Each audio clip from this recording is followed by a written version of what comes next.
સુરતના ઉત્તરાયણ વિસ્તારમાં પોલીસ સાથે માથાકૂટ કરનારની ધરપકડ કરવામાં આવી। હેલ્મેટને લઈ ટ્રાફિક પોલીસ સાથે કરી હતી માથાકૂટ। ફરજમાં રૂકાવટ કરનાર ઇસમ વિરુદ્ધ કાર્યવાહી કરવામાં આવી। માથાકૂટ કરનાર વ્યક્તિની ધરપકડ કરીને બાદમાં તેની પાસે માફી પણ મંગાવી।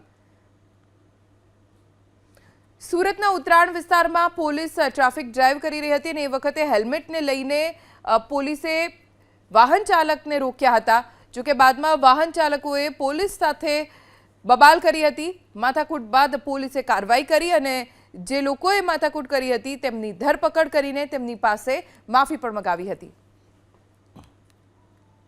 ક્યારે પણ આપણે સુરત શહેરમાં નીકળતા હોય ફોર વ્હીલરમાં ટુ વ્હીલરમાં તો ટુ વ્હીલરમાં હેલ્મેટ અને ફોર વ્હીલરની અંદર તમારો સીટ બેલ્ટ અને જરૂરી ડોક્યુમેન્ટ બધા જ સાથે રાખવા જોઈએ।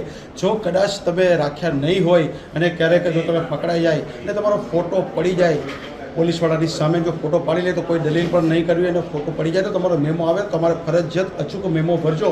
કારણ કે આ ભૂલ હું કરી ચૂક્યો છું એટલે અત્યારે હું પોલીસ સ્ટેશનમાં છું પણ મેં ભૂલ કરી પણ હવે તમે ક્યારેય ભૂલ કરશો નહીં કારણ કે આ ખરેખર કાયદેસર આ ગુનો છે આપણા માટે।